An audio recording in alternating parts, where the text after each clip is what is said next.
Hello, beautiful souls. Here we are on our Tuesday Confessions of an Awakened Boss Lady. And today, as promised, we're going to be going over the seeds and stories that led to my awakening.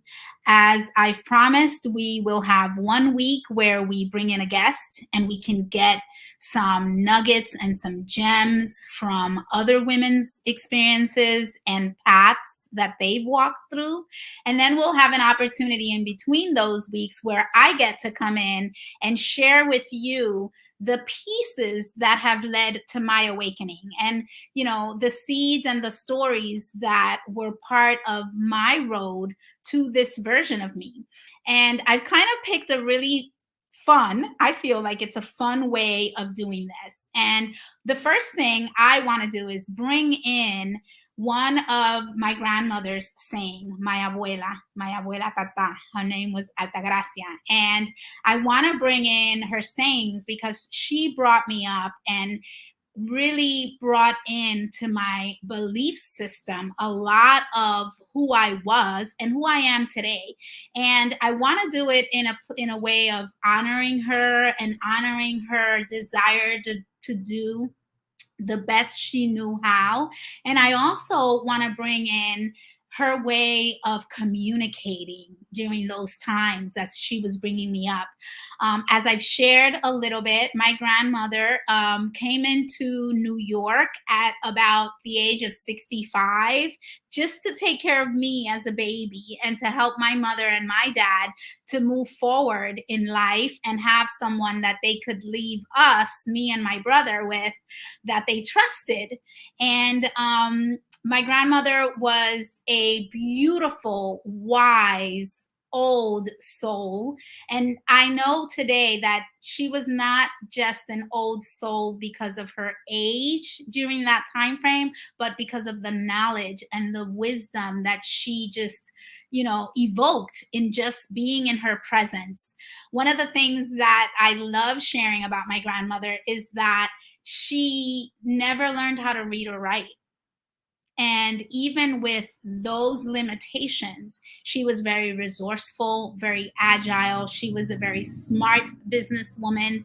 And there was never a moment during our life together where she felt that that was a handicap.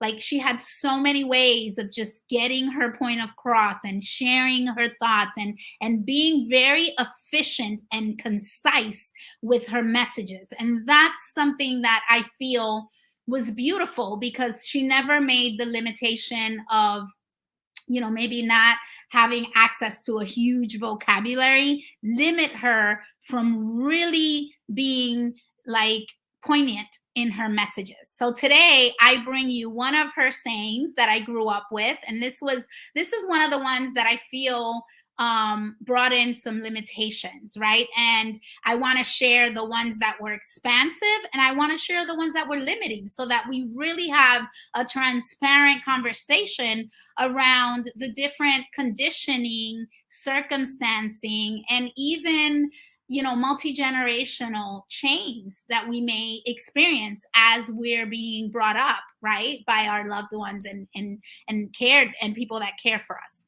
So the saying that I have for you today is calladita te ves más bonita.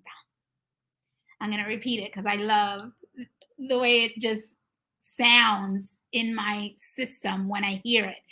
And I'm going to talk about what it brings up because it's a very limiting experience that was very honored. It's calladita te ves más bonita. And calladita te ves más bonita, translated directly into English, is quietly you look much more beautiful, right? So quietly you look so much more beautiful. So and it's really talking to the less you talk, the better off you are, kind of, right? It's very similar to that saying that we've heard where it's you're better seen than heard, right? And this is something that I know happens a lot in all our cultures, right? Especially as children, right? There's this direction of, children are better seen than heard. Children are here to, respect and to like just follow authority and not really give us any sense of sovereignty, at least as I was being brought up. I know that's very different today, especially with our, gracious awakened and parents that are doing conscious parenting. But that was a reality when I was growing up. Calladita te ves más bonita. And what I want to share is all the conditioning that brings in, right? When you're coming into young adult or anything, like a child's emotional and nervous system is developed like by the age of 7 or 8, right? So if you're being brought up being told calladita te ves más bonita, or something like you're better seen than heard, right? um Imagine all the beliefs that are going to come in from an experience like that, a belief like that, a truth like that. And the conditioning that came to me, because I can only speak for myself, is there was the understanding that it is expected to be smaller in this world, right? Smaller, to play small, to play quietly, to not be seen or heard too much, to kind of be invisible, right? And all the things that came to me from that saying were about um, not having the authority or the right or the worth even to speak up, right? And the shushing, right? When you're hearing yourself like being shushed, there's an energetic that rings through your system that's teaching you to quiet down, right? To be smaller, to be in the background, to not take up space. And these are part of the things that are coming through without even understanding really the words, because the way that they were delivered in my case were with a lot of love. They were delivered with love. They were delivered with a sense of guidance. They were delivered, it always happened like when we were arriving into someone's home, or when we were about to receive guests, or in moments where the energetic of my experience or my household with someone that I was, more intimate with, be it my grandmother or my mother, was about to change. It was usually in a moment where we were going to be in public. And it was delivered with a lot of love. It wasn't a harsh, like, scolding, but still, the message and the transmission that I got is that this is what's appropriate for you to be seen and not heard. What's appropriate is for you to not take up too much space. And then there was like another experience that would kind of blend with that, which is the message to be nice, right? Because it's like, be seen, be not heard, be nice. And the nice was understood as be agreeable. Like, don't be difficult, don't be controversial, don't create like any big asks, don't create any conflicts, which dissolved all boundaries in my life, or and dissolved my ability to give myself permission to even have boundaries, right? It was like there were no boundaries, and it also created this version of me that was very tolerating, very, very tolerating.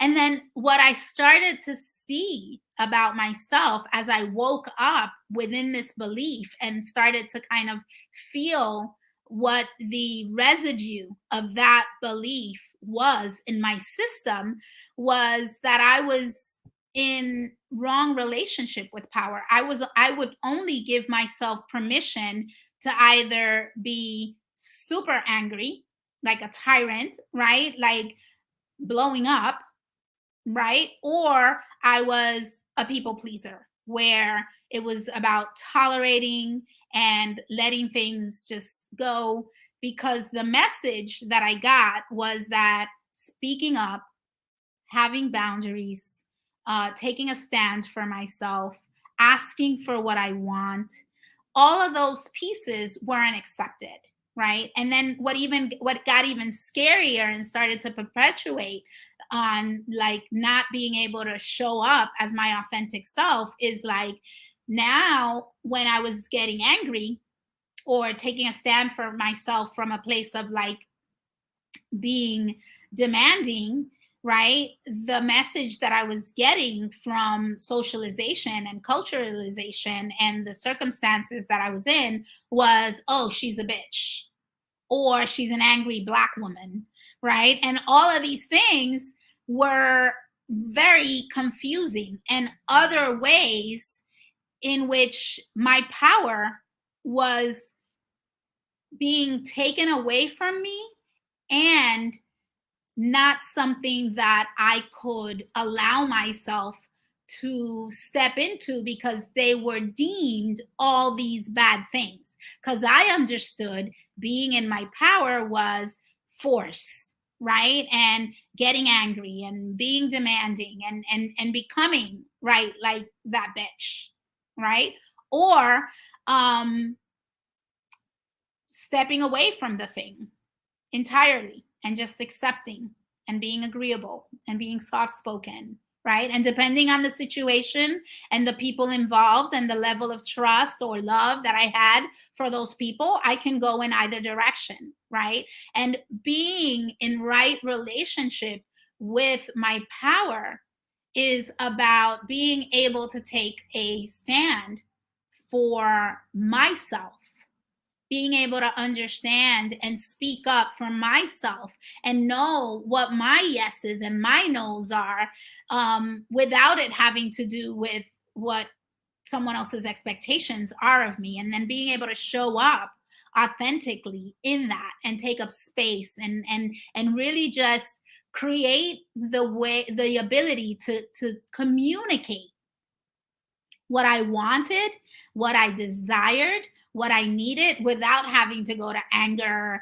bad mouthing, cursing, or, just fetal position or doormat, right? So these are like the extreme energetics that could, and beliefs and behaviors that can be a result of just trying to follow a indication, a belief, a behavior that was transmitted at a very young age, and how then other messages from society or other lived experiences or other groups that may come in and influence the way of thinking can perpetuate the situation, right? Because the message was, um, you're better seen than heard, and I started to agree and believe and understand and expand that reality all the way to the point of, I am going to be a nice girl. And that means giving away all my power, whether it is with no boundaries, tolerating, remaining agreeable, whether it is making sure that everyone thinks that I am nice, right? And not putting at risk anyone ever saying anything that would maybe make me feel less than versus stepping into my power. So this is a very important dynamic because women can go in any direction with this piece. Like when we talk about calladita es más bonita, calladita te ves más bonita, and you're better seen than heard. I've seen women where their entire throat chakra is blocked and they do not have the capacity to even speak up in a meeting. They don't have the capacity to share a thought or an idea in public. I've also seen, the experience of being severed and arrested so much in this power center and in this voice that you don't have the ability to be socially integrated, or the moments where it affects worthiness and confidence and the ability to show up in radical self-acceptance. So these are the ways that it's kind of showed up in my life, but my question is, how does it show up in yours? if you have any experiences or any conditioning that's similar to this one, where you were told to kind of like keep it down, or, like, just be invisible. What were the different impacts? What are the threads that you can find now around how that's affected you? So that's my question for you. And that's my share around my seeds and stories that guided me to my awakening. I want to bring in what I think is a beautiful way of bringing this closer to understanding. I want to bring in one of our goddesses. So I want to be able to come in and just pick a goddess that I feel speaks to this truth and that really comes to reconcile the experiences that we have around this type of conditioning. And what I did before our call, before this transmission, like I did last time, is I picked a card, and of course, the perfect card, which is Kali, the goddess. And just so you know, the reason I pick a goddess is because in my teachings as a priestess, we're told when we're coming through, an initiation or a challenge in our life, to find the goddess that has an offering, a support, something that will help us walk through that initiation. And we do that in order to build our intuition, and also in order to find the messages from divine that are skill sets and characteristics and ways of being that are already within us, right? It's a form of remembrance. So of course I pick Kali as the card, and I want to share because this has a very specific message around how to reconcile what we just talked about. So, Kali is the mother of the universe. And it says, Kali, I release all that doesn't serve me. It's time to be truth and true to who I am, right? So that's exactly what we talked about. Like, releasing everything that doesn't serve us is part of our awakening. And here's the message. So who is Kali? Kali embodies the ultimate wake up call to get us aligned as soon as possible with what we have come here to do. And that's really what we're being called, to wake up, let go of the things that are derailing us, let go of the things that are keeping us small, and really tap into our light, our magic, our soul's purpose, what we're here to create, how we're here to contribute. So Kali is here to make sure that we leave all false beliefs and everything that's an illusion, everything that's not true, like the fact that, you're better seen and not heard. No, sister. The idea is to speak up, to be heard.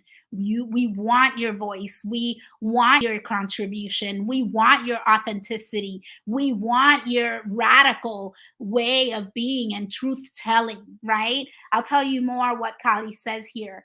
She is a representation of the power that's available to us when we've honored both our masculine and the feminine within us. That's a beautiful combination, because the way I described, right, I would go into like tyrant and then go into people pleasing. A lot of times we tend to behave in the polarity of the energetic, right? We either go all the way to this side or all the way to the other side. And part of what we're meant to expand is our sacred sweet spot. Like, where is that sweet spot, that harmonious blend of those two versions of you that are just in flow, right? And that's part of what she's suggesting when she's talking about honoring both your masculine and your feminine.